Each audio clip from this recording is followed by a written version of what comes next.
আল্লাহ তাআলা বলতেছেন প্রত্যেকটা ইমানদার তোমরা প্রত্যেকে ওয়ালতানদুর নাফসুন, অর্থ হলো আলাদা আলাদা, প্রত্যেক প্রাণ প্রত্যেকটা বাপে ফুতেরটা হিসাব করবে না, তোমারটা তুমি হিসাব করো। প্রত্যেকেই প্রত্যেকের আলাদা হিসেব করো, লক্ষ্য করো। মা কদ্দামাত লিগাদিন, অর্থ হলো আগামীকাল। আগামীকাল আখিরাতের জন্য আজ কি পাঠিয়েছ, আজকে তোমার দুনিয়া থেকে আখিরাতের জন্য কি পরিমাণ আমল নেকি, পরকালের সামান পুঁজি সম্বল পৌঁছেছে। আল্লাহ তাআলা বলেন বিষয়টা কিন্তু বান্দা খামখেয়ালির দৃষ্টিতে দেখো না, বিষয়টা জানতেন মনে করুন। ওয়াত্তাকুল্লাহ, আল্লাহ তাআলা বলেন আমি কিন্তু আবারও বলতেছি আল্লাহকে ভয় করো। মানে একই আয়াতে আল্লাহ তাআলা দুইবার বলছেন ইত্তাকুল্লাহ, আল্লাহকে ভয় করো, দুইবার এই কথাটা বলছে। তার মানে বিষয়টা ফেলে দিও না, সাধারণ মনে করো না। এজন্য আল্লাহ তাআলা দুইবার বলছেন। তাহলে দুইবার বলছেন আল্লাহকে ভয় করো, করে একটা মূল কথা বুঝাইতে চাইছেন প্রতিদিন হিসাব করো, প্রতি সপ্তাহ, প্রতি মাস, প্রতি বছর, প্রতিদিন নিজের জীবন থেকে চলে যাচ্ছে হিসেব করো যে আখিরাতের জন্য কি পাঠায়। ইন্নাল্লাহা খাবীরুম বিমা তা'মালুন, বান্দার কাছে নেই। তো এই জন্য আমি আল্লাহ থেকে নিজেকে আড়াল করতে পারবে না। পৃথিবীর সবাইকে লুকাইলেও আল্লাহকে লুকাইবে কিভাবে? এরপরে আল্লাহ তাআলা বলেন, দেখেন তাহলে কি বলল এই 18 নম্বর আয়াতে আল্লাহ তাআলা বললেন হে ঈমানদার, আমাদেরকে বলছেন, জওয়ান ভাই তোমাদেরকেও বলছি, বয়স্ক বাবা আপনাকেও বলছি, পর্দার আড়ালের মা বোন তাদেরকেও বলছি। ঈমানদার মাত্রই, মুসলমান মাত্রই আমাদের প্রত্যেককে আল্লাহ বলছে দুইটা জিনিস, একটা হলো আল্লাহকে ভয় করো, আরেকটা হলো তোমার দুনিয়ার জীবনে থাকতে প্রতিদিন, প্রতি সপ্তাহ, মাস, বছর সর্বদাই হিসাব রেখো যে আখিরাতে কি পাঠাইছে, আখিরাতে কি পাঠাইছে।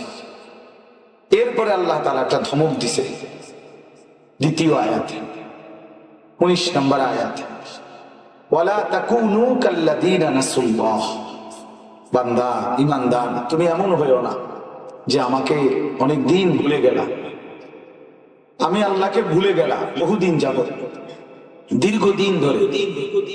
একদিন আমি কিন্তু তোমাকে একটা বড় শাস্তি দেব। 365 দিনে কোনো দিন, এক বছর চলে গেল 2024, কোনদিন তুমি ফজরের নামাজ পড়লা না। 365 বছরে তুমি দিনে কোরআনুল কারীম পড়লা না, দিনের পর দিন 5 ওয়াক্ত নামাজ পড়ো না, হালাল খাওয়ার কোনো মানসিকতাই তোমার মধ্যে নাই। এই যে চুরি, মিথ্যা, সুদ, কিস্তি, ওজনে কম দেওয়া, 2 নম্বরই উপার্জন, হারাম রোজগার চলতেছে তো চলতেছে। শনিবার, রবিবার, সোমবার, মঙ্গলবার, বুধবার, বৃহস্পতিবার, শুক্রবার একই রকম, রোদ, বৃষ্টি, শীত, গরম একই রকম, মৃত্যু প্রতিদিন মৃত্যু, বাটপার প্রতিদিন বাটপার, প্রতিদিন হারাম খাচ্ছে ছেলেটা, প্রতিদিন বেনামাজ, সারাদিন রাত একই রকম মোবাইল, নাটক, সিনেমা, নাচ, গান, অশ্লীলতা, বেহায়াপনা, এই রাত এই দিন। আল্লাহ বলে বান্দা এইভাবে লম্বা সময় আমাকে যদি ভুলে থাকো আমি কিন্তু একটা বড় শাস্তি দেব। শাস্তিটা কি? ফাআনসাহুম আনফুসাহুম, একদিন তোমাকেই নিজের থেকে ভুলাইয়া দেব। তোমার নিজের পরিচয়, নিজের গন্তব্য, নিজের ঠিকানা সব তোমারে ভুলাইয়া দেবে। তোমার আর কোনোদিন মৃত্যু পর্যন্ত মনেই পড়বে না যে তোমার কবর আছে, হাসর আছে, মিজান আছে, ফুলসেরাত আছে, তোমার হিসাব হবে, তোমার আমলনামা তোমার হাতে মিলবে, তোমার জীবনের হিসাব তোমাকে দিতে হবে। এই টোটাল কথাগুলো আমি আল্লাহ একদিন তোমার কলিজা থেকে সরাই দেব, তোমার জিন্দেগিতে ভুলাইয়া দেব। তখন তোমার জীবনটা হয়ে যাবে কুকুর, বিড়াল, জন্তু, জানোয়ারের জীবন। যে জানোয়ার শুধু খায়, ঘুমায়, পেশাব পায়খানা করে, যৌন চাহিদা পূরণ করে, খালাস। এতটুকুই জীবন। সে বোঝে কি পয়সা, বোঝে কি খানা, বোঝে কি ফুর্তি, বোঝে কি নাচ গান, আর কিছু নেই। কি তার পরিচয়, সে আসলো কোত্থেকে, কে তাকে বানাইলো, কে তাকে পাঠাইলো, কেন আসলো, কি করা উচিত ছিল তার, কি করছে, কিচ্ছু মনে নেই। আল্লাহ বলেন এই যে ভুলে গেল সবকিছু, নিজের আখিরাত, পরকাল, কবর, আল্লাহ বলেন এটা আমি ভুলাই দিছি।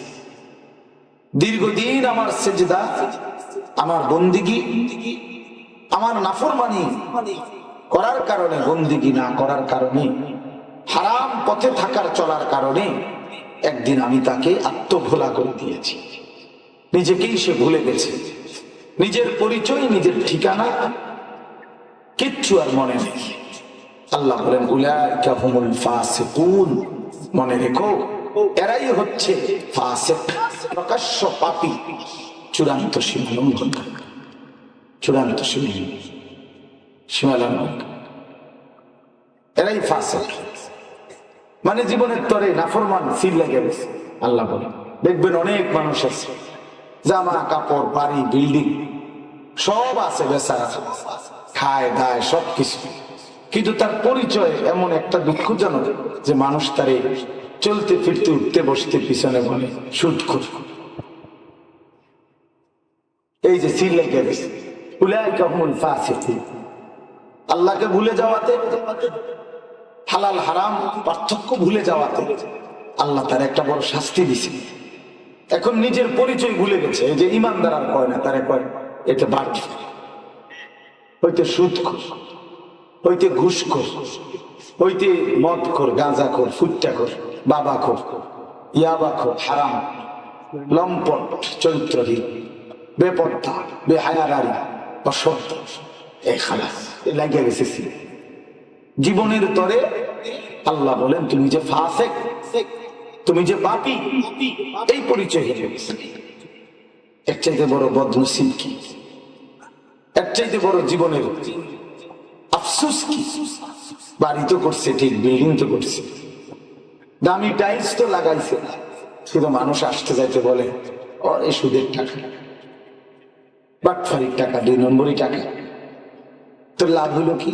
মানে তার নামের মধ্যে লেগে গেছে হারাম করে, তার নামের মধ্যে লেগে গেছে বাটপার, চরিত্রহীন, লম্পট। অনেক যুবক আছে যারা জানে না যে মানুষ তাদের পিছনে তাদেরকে বলে যে গাঁজা করে, ফুটটা করে, বাবু ঘুরে, লম্পট, চরিত্রহীন। আহা ছেলে, তো তোমার আর জীবনে কি মূল্য রইল? কুকুর বিড়ালের সাথে তোমার আর পার্থক্য কি রইল? জন্তু জানোয়ারের সাথে এই জীবনের আর তফাৎ কি রইল? এই জন্য আল্লাহ তাআলা বলে বান্দা প্রথম বলছি আমাকে ভয় করো আর হিসাব রাখো আখিরাতের জন্য কি পাঠাইছে। তুমি যেহেতু পাত্তাই দিলা না, পরোয়াই করলা না, কিসের কবর, কিসের আখিরাত? হুজুর 10 জন খাওয়াই দিব 100 টাকা করে, ফারানের মুরগ আর তেলাফি আর মাসকলির ডাল, হ্যাঁ 3 আইটেমের তরকারি খেয়ে হুজুরে লম্বা মুনাজাত দিয়ে বেহেশত বুঝাই দিবে। হ্যাঁ বাহ বাহ, বেহেশত হুজুরের আব্বার বাড়ি, বুঝেন না? বেহেশত হুজুরের বাপের সম্পত্তি, হুজুর এটা 100 বা 500 টাকা দিয়া এত বড় বাটপার সিটারের বেহেশত বুঝ দিয়ে রেখেছে। হ্যাঁ পাগলামির জায়গা নাই। বেহেশত কি মামুর বাড়ি, এটা মনে করছে অনেক খামখেয়াল। তো আল্লাহ তাআলা বলেন বান্দা মনে রেখো, এটা ভয়ঙ্কর কথা মিয়া। উলাইকা হুমুল ফাসিকুন। আমি যারে আত্মভোলা করে দেই, আমি যার কলিজা থেকে আখিরাত ভুলাইয়া দেই, আমি যার দিল থেকে কবরের কথা ভুলাইয়া দেই, আমি যার মৃত্যুর পরের জিন্দেগি ভুলে যায় যে আমি আল্লাহ, তাকে ভুলাইয়া দেই, আল্লাহ বলে সে আর ইমানদার থাকে না। তাকে আর মানুষ মুসলমান বলে না, তারে বলে ফাসিক, পাপী। মানে কোনো না কোনো একটা পাপের সাথে তার পরিচয়, হয় হারামখোর, নয় সুদখোর, নয় ঘুষখোর, নয় চোরা কারবারি, নয় ছিনতাইকারী, নয়তো চোর, নয়তো ডাকাত, নয়তো দুর্নীতিবাজ, নয়তো বাটপার, নয়তো লম্পট, নয়তো বখাটে, নয়তো চরিত্রহীন, নয়তো জিনাকার, নয়তো ব্যভিচারী, একটা না একটা টাইটেল লাগে। হ্যাঁ, এটা বহুত বড় জীবনের পতন। আফসুস, আফসুস। এরপরে আল্লাহ তাআলা বলেন, লা ইয়াস্তাবি আসহাবুন নারি ওয়া আসহাবুল জান্নাহ।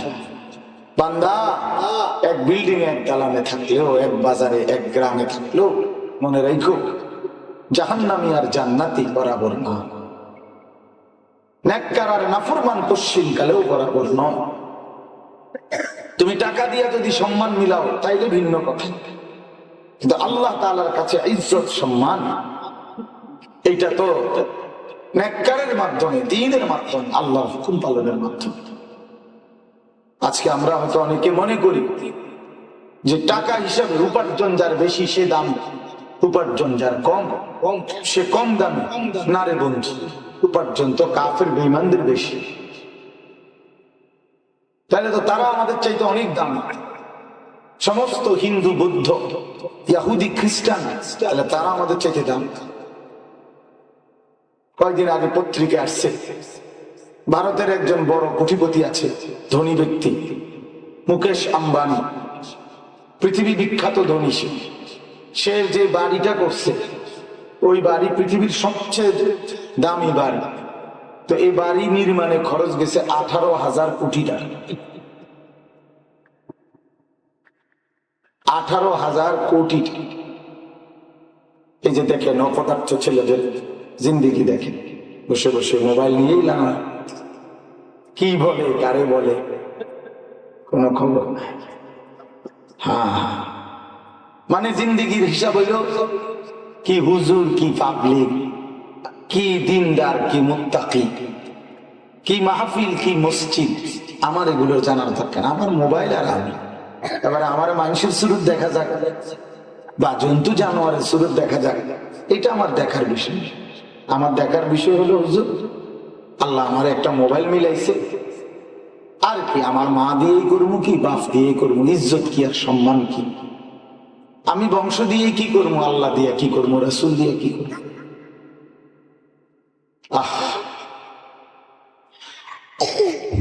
আফসোস, অগণিত ছেলে পেলে তাদের জিন্দগি এভাবেই বানায় নিছে। 24 ঘন্টা জীবনটা মোবাইলের সাথে বাইতে দিছে। জীবনের হাসি, কান্না, আনন্দ, বেদনা, আবেগ, অনুভূতি, রাত দিন, সকাল দুপুর, কারো কোনো অনুসরণ নাই। মা কেমন, বাবা কেমন, বংশ কেমন, আল্লাহর হুকুম কি, রাসূলের হুকুম কি, আমার ধর্মের পরিচয় কি, আমার পরিচয় কি হওয়া উচিত, আমি মুসলমান, আমার চেহারা কেমন হওয়া উচিত, আমার চুল কেমন হওয়া উচিত, আমার লেবাস, পোশাক, কথাবার্তা, কিচ্ছুর কোন খবর, কিচ্ছুর কোন খবর। জীবনটা এক ধরনের হাইওয়ান, জানোয়ারের জীবন, চতুষ্পদ জীবন। না, কোরআনে আল্লাহ বলছে নাফরমানকে আল্লাহ তাআলা বলছে কোরআনে, আর করার কিছু নেই। ফামাসালুহু কামাসালিল কালব, কোরআন শরীফের আয়াত। আল্লাহ তাআলা বলেন নাফরমান কুত্তার মতো, কুত্তার মতো। নাউযুবিল্লাহ, সরাসরি কোরআনের আয়াত। আল্লাহ বলছেন নাফরমানের উদাহরণ কামাসালিল কালব, কুত্তার মতো, কুত্তার মতো জিন্দেগি। ইন তাহমিল আলাইহি আলহাস আও তাতরুকহু ইয়ালহাস। আল্লাহ বলছে কুত্তার স্বভাব হলো সে পাইলো জিহ্বা লম্বা করে, না পাইলো জিহ্বা লম্বা করে।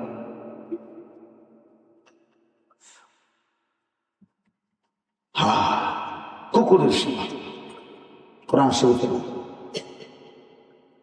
কার সাথে রাগ করবে?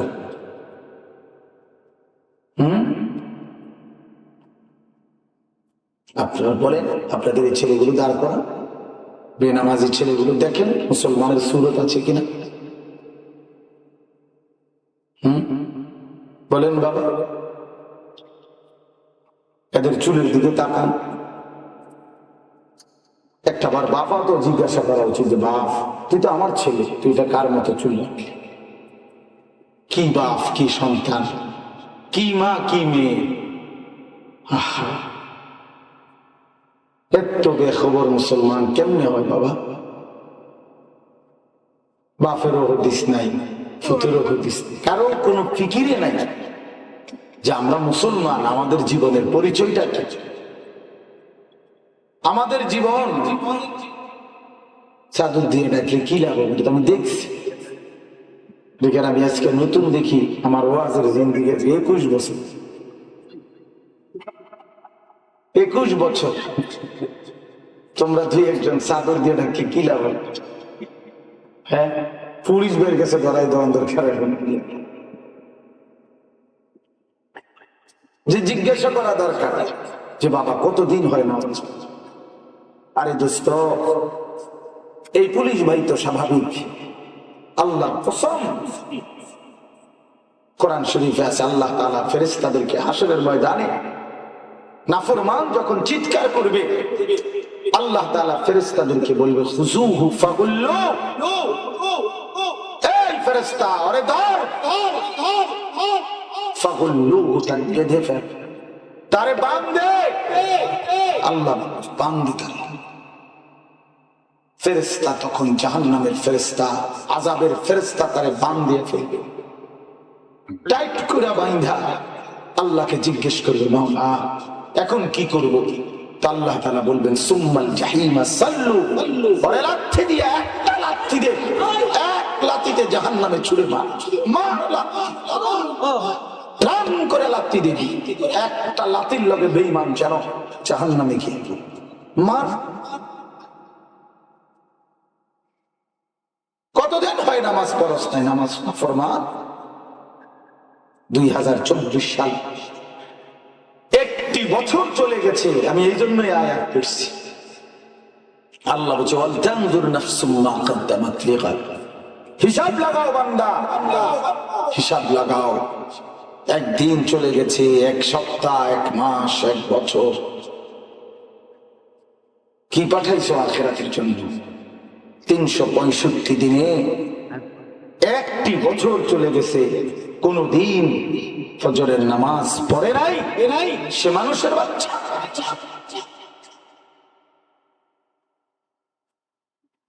জিজ্ঞাসা করে নাই জানোয়ার রে, তুই মানুষের বাচ্চা বেটা, তুই মুসলমানের ঘরে জন্ম নিছ বেটা, মুসলমানের ঘরে জন্ম নিলে এত বড় হাইওয়ান কিভাবে? এক বছর কোনদিন ফজরের নামাজ পড়বে না, এই মুসলমানের ঘরে জন্ম নিছে, এটা আমার তো মাথা ধরে না, আমার তো এটা বিশ্বাস হয় না, বুঝে ধরে না এ কোন মুসলমানের ঘরে জন্ম নিছে, তার বাপ কোথায়, তার মা কোথায়, তার পরিবার কোথায়, তার আল্লাহ কোথায়, তার রাসূল কোথায়, তার আখিরাত কোথায়? এই হাইওয়ান কি গত এক বছরে কোনদিন কোন মানুষের জানাজা পড়ে নাই? কেউ মরে নাই এক বছরে এই সমাজে? কারো লাশ দেখি কি একবারও মনে পড়ে নাই হায় এমন মৃত্যু তো আমারও হবে? হযরত ওমর রাদিয়াল্লাহু তাআলা আনহুর কথা আছে কিতাবে, উনি প্রতিদিন বলতেন কুল্লা ইয়াউমিন ইউকালু মাতা ফুলান মাতা ফুলান ওয়ালা বুদ্দা মিন ইয়াউমিন ইউকালু মাতা উমর। দুনিয়াবাসী শুনো, প্রতিদিন ঘোষণা হয় আজ অমুক মরলো, আজ অমুক মরলো। দুনিয়াবাসী একদিন ঘোষণা হবে নিশ্চিত আজ ওমরের মৃত্যু হলো। আমরা কিতাবে পড়ছি 10.5 বছর তিনি খলিফা থাকাকালীন বাদশাহ, আদা জাহানের অর্ধ পৃথিবীর বাদশাহ, এরকম একটা ছোট্ট বাংলাদেশ না, অর্ধ পৃথিবীর বাদশাহ ছিলেন। 10.5 বছর মুসলমানদের খলিফা থাকাকালীন হযরত ওমর রাদিয়াল্লাহু তাআলা একজন লোক আলাদা নিয়োগ দিয়ে রাখছিলেন, তার দায়িত্ব ছিল শুধু কিছুক্ষণ পর পর ওমর রাদিয়াল্লাহু তাআলাকে মৃত্যুর কথা স্মরণ করাই দিত। শুধু এই কথাটা মনে করাই দিত, ওমর ওই খবর কিন্তু তোমাকে ডাকে, তুমি চলে যাইতে হবে।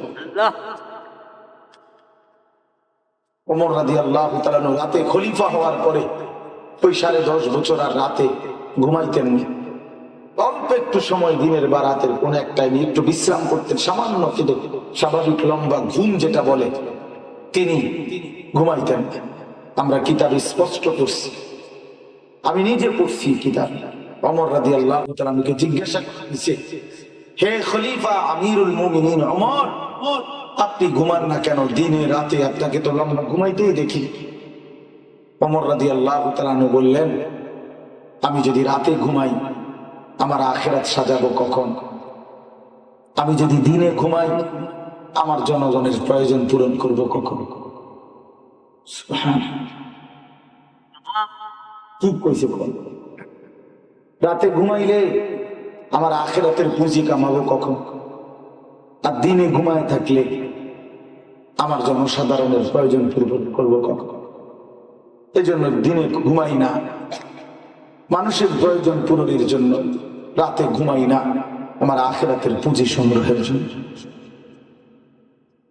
রাতে জিকির করি, তাসবিহ পড়ি, তেলাওয়াত করি, দোয়া করি, তাহাজ্জুদ করি, কান্নাকাটি করি আখিরাতের জন্য। এই জন্য বাপ, প্রচন্ড ঠান্ডা, বাইরে অনেক কুয়াশা, রাত অনেক হয়েছে, আমি লম্বা করতে চাই না। আমার বলার উদ্দেশ্য হল, প্রিয় ভাই, বাবা, নওজোয়ান, এটা বুঝতে শেখো।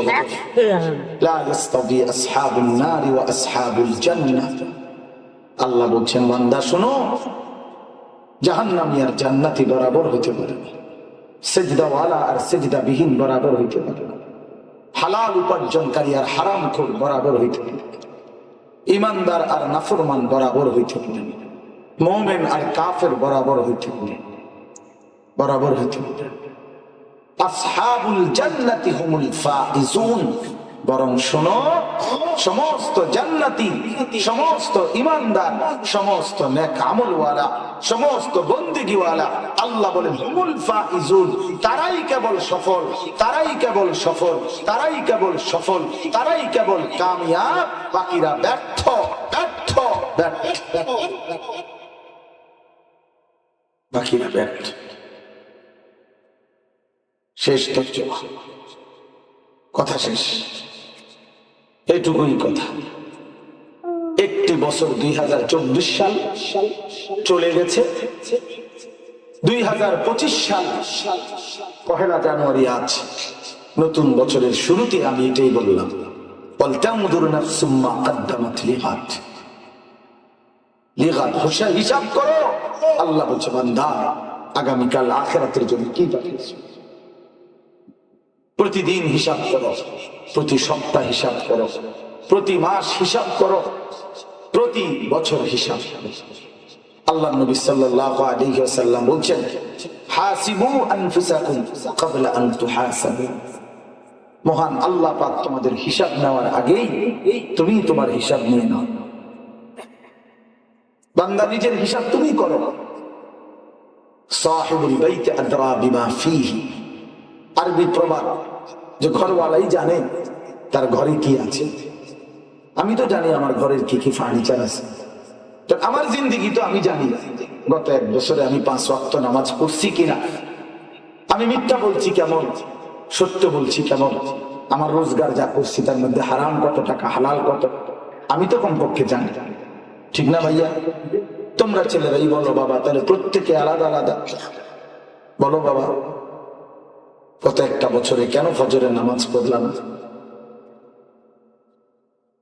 কোরআনুল কারীমের মধ্যে আল্লাহ তাআলা 80 বারের চাইতে নামাজের কথা বলছেন বেশি, 89 বার, 8 9 89 বার আল্লাহ তাআলা ইয়া আইয়ুহাল্লাযীনা আমানু বলে ডাক দিছে।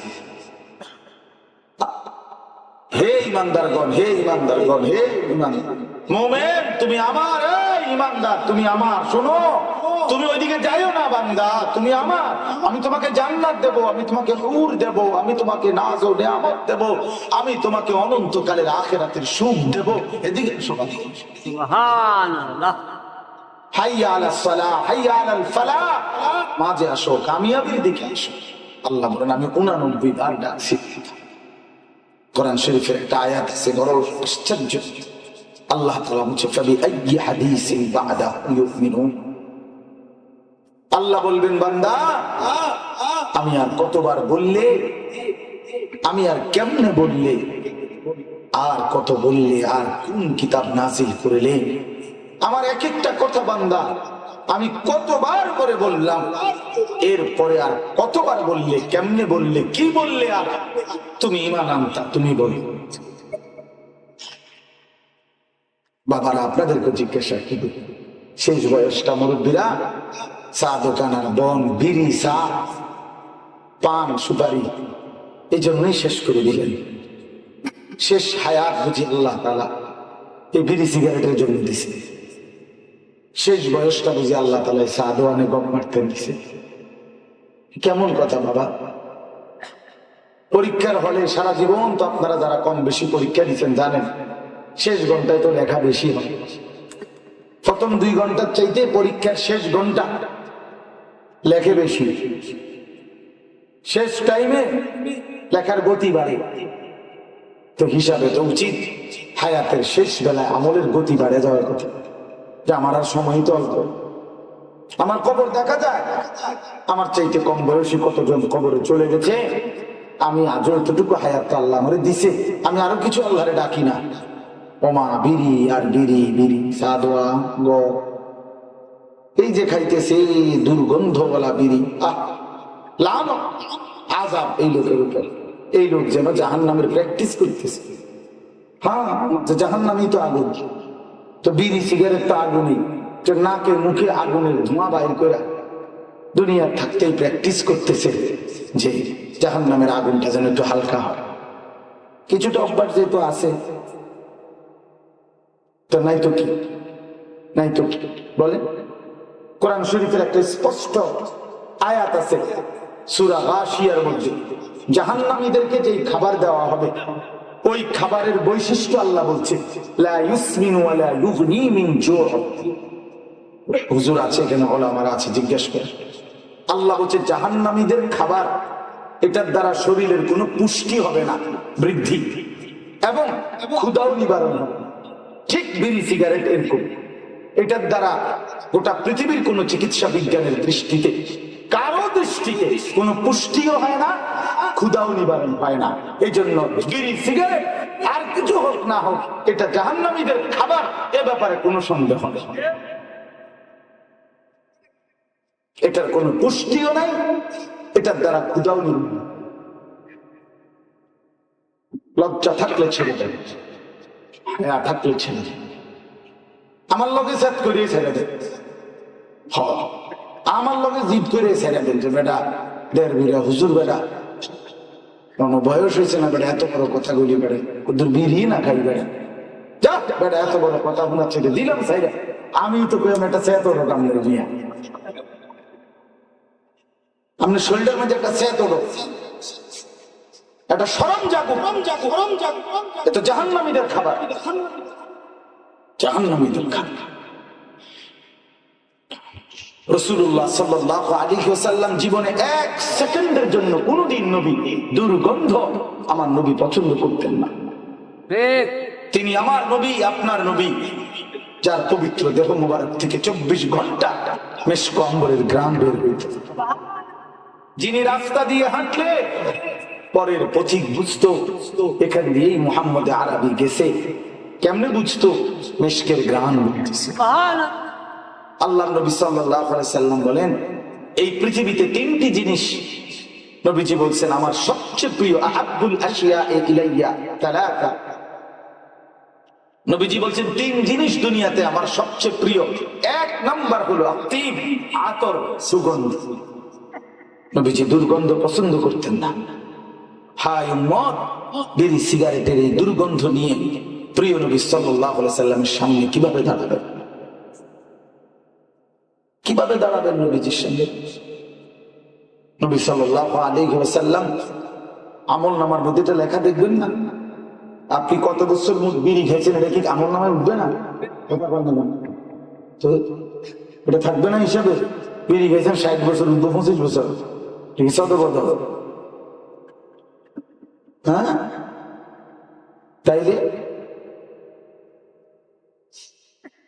তাইলে কিভাবে আড়াল করবে? নবী সাল্লাল্লাহু আলাইহি সাল্লাম যখন বলবেন উম্মত 60 বছর হায়াতেও এই দুর্গন্ধ ছাড়তে পারো নাই, তুমি আমার উম্মত কিসের সুপারিশের জন্য আসছো, কোন লজ্জায়? কি হবে তখন? তিনি তাড়ায় দিলে নবী সাল্লাল্লাহু আলাইহি ওয়াসাল্লাম যখন বলবে সুহবান সুহবান, দূর হ উম্মত, তখন কে আশ্রয় দিয়ে? তখন আর কার কাছে দ্বিতীয়, কার কাছে সুপারিশের জন্য যাইবে? আছে আর কোন দফতর নাই? আল্লাহ নবী সাল্লাল্লাহু আলাইহি ওয়াসাল্লাম নবীজি নিজে বলছেন, আনা আউয়ালু শাফিঈন, হাসরের ময়দানে আমি প্রথম সুপারিশ করব। আনা আউয়ালু মুশাফফাঈন, মহান আল্লাহ পাক আমার সুপারিশ গ্রহণ করবেন।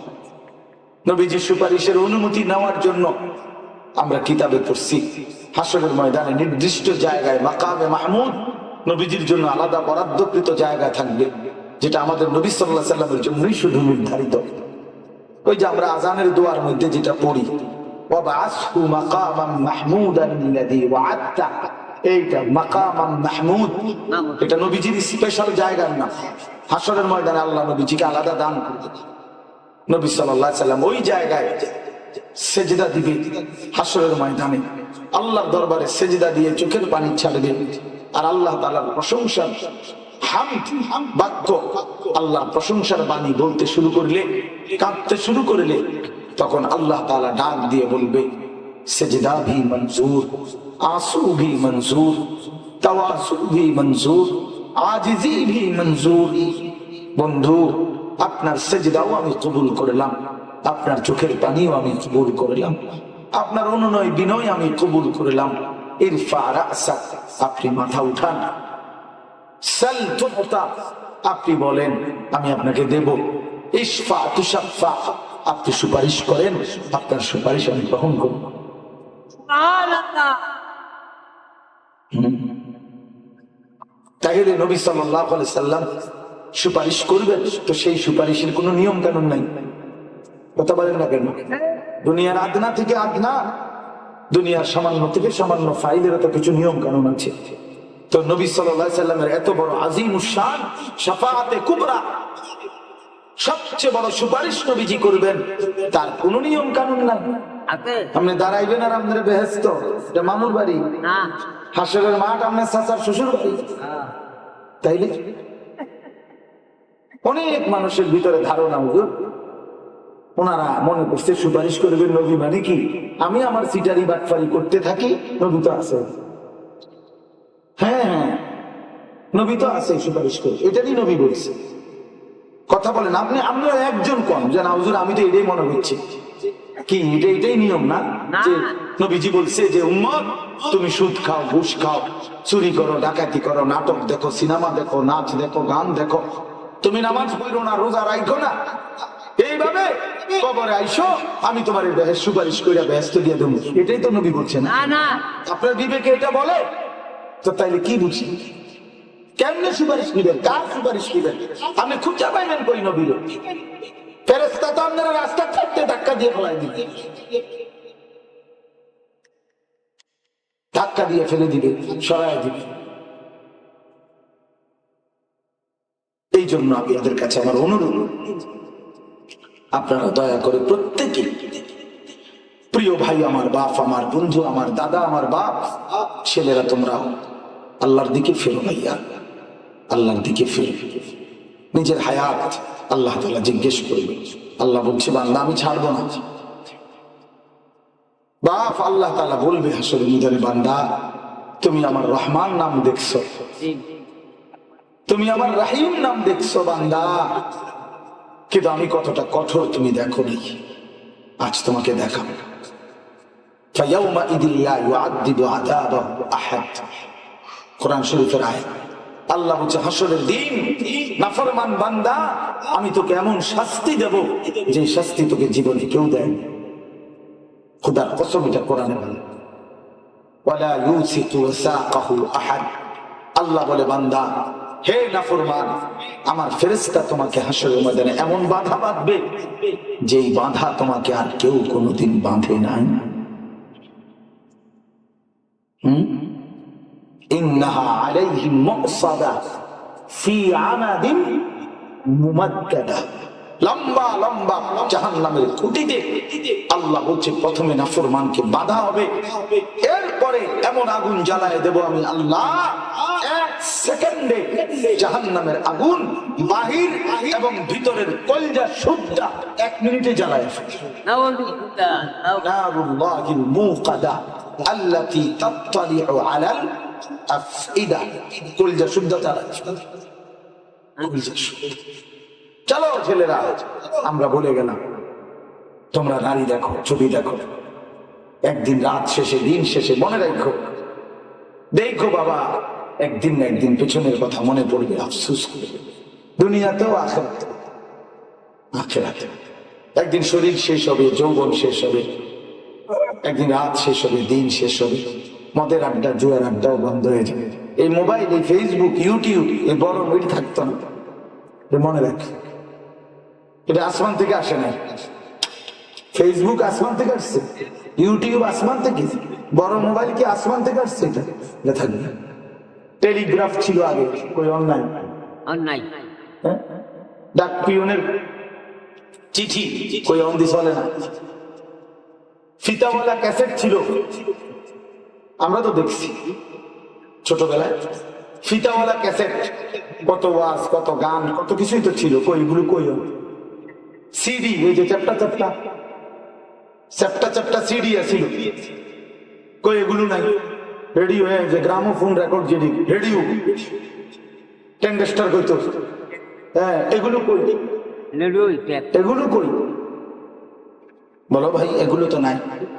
টেলিফোন, ওই যে টিন যেগুলো দিয়া কথা বলতো, সেগুলোও তো নাই, সেগুলোও তো নাই। তাহলে এগুলো যে নাই, আমি তো ছোটবেলায় এগুলো দেখছি, তাহলে আমার বয়স তো কমপক্ষে 200, হ্যাঁ 200, তাহলে 198 বছর। যেহেতু এতটি জিনিস আমি দেখতে নাই, তাহলে আমার বয়স 196-97 কম হতো না। তো তাইলে আমার বয়স 43 বছর শেষ হয়েছে। 1981 সালের অক্টোবর মাসে আমার জন্ম। তাইলে আমার 43 বছরের ভিতরে, জন্মের পরের কয়েক বছর তো আমি বুঝি নাই কিছু, তো ধরে নেন 10 বছর, 11 বছর, 12 বছর বয়সে দেখছি, 15-20 বছর বয়সে দেখছি। তো কয়দিন আগে? 20-25 বছর আগে না 30 বছর আগে, 20-25 বছর আগেই তো আমি ওগুলো দেখছি। ওইগুলো নাই কেন? এগুলো এখন নাই কেন? 1998-99 সালে আমি এই চিতাওয়ালা ট্যাপ দেখছি আমাদের মাদ্রাসায়, কত হুজুরদের রুমে দেখছি। তো তখন তো আর, এখন 24 সাল, তো 24-25 বছর আগে। এই জন্য দোস্ত, আমার কথা শেষ, আমি এতটুকু বলি, এই প্রযুক্তি, এই আধুনিকতা কোনোটাই থাকবে না, কোনোটাই না, কিন্তু তোমার জিন্দিগি থাইকা যাবে, আমার জিন্দিগি থাইকা যাবে। মানুষের কোনো শেষ নাই, আধুনিকতার শেষ আছে। দুনিয়ার উপরে যা আছে সব শেষ হয়ে যাবে, আমাদের কোনো শেষ হবে না। মানুষ শেষ হয় না, মানুষের কোনো শেষ নাই বলে মানে মানুষ শেষ হয় না, মানুষ স্থানান্তর। মানুষ আগে মাটি ছিল, আল্লাহ তাআলা মাটি থেকে বীর্যের ফোঁটা বানাইছেন, খাবারের মাধ্যমে বাবার বীর্য থেকে মায়ের জরায়ুতে পৌঁছাইছেন, মায়ের রেহেমে স্বামী স্ত্রীর মিলনে, সেইখান থেকে জমাট রক্ত বানাইছেন, গোশতের টুকরা বানাইছেন, হাড্ডির খাঁচা বানাইছেন, গোশতের আবরণ দিয়া নাক চোখ দিয়ে সাজাইছেন, রূহ ফুঁকে দিয়ে মায়ের পেট থেকে দুনিয়ার মাটিতে আনছেন। এখান থেকে আবার স্থানান্তর করে কবরে নিয়ে যাবেন, কবর থেকে স্থানান্তর করে হাসরের ময়দানে উঠাবেন, হাসরের ময়দান থেকে একটু সামনে পাঠাইয়া আমলনামা দেওয়াইবেন, সেইটা নিয়ে আল্লাহ তাআলার সামনে যাইতে হবে, সেইটা নিয়ে একটু সামনে মিজানের পাল্লায় ওজনের জন্য দিতে হবে, আরেকটু সামনে ফুলসিরাত পার হইতে হবে, এরপরে জান্নাতে যাবে বা জাহান্নামে পড়ে যাবে। জান্নাতে গেলেও চিরস্থায়ী, জাহান্নামে গেলেও চিরস্থায়ী। তো মানুষ মূল্য করে শেষ হইল করে, বুঝেন নাই কথাটা? মানুষ কি হইতেছে? কেবল স্থানান্তর, মানুষের শেষ হয়নি। খালিদিনা ফিহা আবাদা, চিরস্থায়ী, চিরস্থায়ী। শুধু আমরা এই জন্য তো মৃত্যুকে কি বলে? ইন্তেকাল বলে। ইন্তেকাল অর্থ স্থানান্তর। আমরা বলি না তিনি ইন্তেকাল করছেন, তার মানে কি করছেন? স্থানান্তর, জায়গা বদলাইছে। এই পাশে ছিল মোবাইলটা, এখন এই পাশে স্থানান্তর হয়েছে, এতটুকু ট্রান্সফার হয়েছে। এই জন্য বাবা আমরা প্রত্যেকেই এই কথার ফিকির করি। এই দুনিয়ার আধুনিকতা ছেলেরা বাবা রাত গভীরে ঠান্ডা কুয়াশার ভিতরে, আমি এক্ষুনি দোয়া করছি, এই কথাটাই আমি বলে শেষ করি। আমাদের এই ছোট্ট হায়াত, আমাদের এই সামান্য জিন্দিগি এই দেখতে দেখতে ফুরায় যাবে, দেখতে দেখতে দেখতে দেখতে ফুরায় যাবে। অতএব আমি ফরদাবাদ যখন আসছি, আমার কাজল মাস্টার সাহেব এখানে আছে, উনি বলুক এখন, আমি তখন চশমা পরতাম, তো এখন আমি চশমা পরতাম। উনি আসে, ওই মাস্টার করি কি আমি প্রথম আমরা দেখছেন চশমা পরতাম, তাইলে এই 2-3 বছর, তাইলে এই যে দুর্বলতা, এই সেদিন 1 মাস আগে গিয়ে চশমার পাওয়ার আগের চেয়ে আরেকটু বাড়াইতে হয়েছে, আগের গ্লাস বদলাইতে হয়েছে। প্রিয় বন্ধু, তার মানে আমি প্রতিদিন কবরের দিকে যাচ্ছি। যে কোনো একদিন ঘোষণা হবে, আনিসুর রহমান আশরাফি নামের ব্যক্তি আপনাদেরকে কিছু বলতো,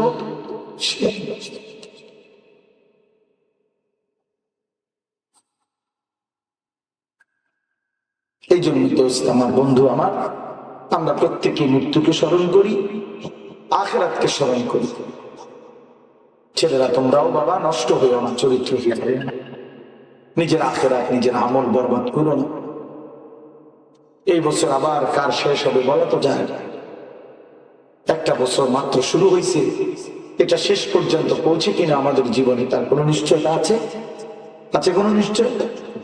প্রতিনিয়ত, কালকে পরশুদিন আমি ফেনীর কাছ থেকে 14 গ্রাম ফেনীর ওই দিক থেকে মাহফিল করে আসতেছি। রাত্রে 2টা-2:30 বাজে আমার ড্রাইভার দেখাইতেছে যে একটা জীবন্ত মানুষ ছিল, লাশ রক্তে ভাইসা রাস্তা পড়ে গেছে, গাড়ি পাশ দিয়ে যাইতেছে গা, পুলিশও তখন আসে নাই। কি মানুষ ছিল, হয়তো রাস্তা পার হইতেছিল, পরিবারও জানে নাই। তো এইভাবে প্রতিনিয়ত দোস্ত মৃত্যু আমাদেরকে কবরের দিকে নিয়ে যায়, থাকতে দেয় না, থামতে দেয় না। যত সুন্দরী আমি তাফসীরে মাআরিফুল কোরআনে পড়ছি, মুফতি শফি রাহমাতুল্লাহ বলছে, হে আল্লাহর বান্দা, দুনিয়া জিতলেও মরে যাইবা, দুনিয়া হারলেও মরে যাইবা, দুনিয়াতে জিতলেও মরে যাইবা, দুনিয়াতে হারলেও মরে যাইবা, কাজে কোনো লাভ নাই। ওয়াফি যালিকা ফালিয়াতানাফাসিল মুতানাফিসুন। এজন্য আল্লাহ বলছে, বান্দা যদি প্রতিযোগিতা করতে হয় তো জান্নাতের প্রতিযোগিতা করো, আখিরাতের প্রতিযোগিতা করো। দুনিয়া জিততে লাভ নাই, দুনিয়া জিতলেও খবর, হারলেও খবর। এজন্য আমরা ইনশাআল্লাহ প্রত্যেকে যে অবস্থায় আছি, আমি আপনি জওয়ান বুড়ো মা বোন, গুনাহ ছেড়ে দিই, বলেন ইনশাআল্লাহ। নাফরমানি ছেড়ে দেন, আল্লাহ নাফরমানি, জিন্দেগিটা সুন্দর করেন, কাজে লাগান। আখিরাত নিশ্চিত, কবর নিশ্চিত, পরকাল নিশ্চিত। কাজেই এই নিশ্চিত সত্যকে, চিরন্তন বাস্তবতাকে অস্বীকার করবেন না, পাশ কাটাবেন, তাহলে ভুল করবেন। আল্লাহ তাআলা আপনাদেরকে তৌফিক দান করেন।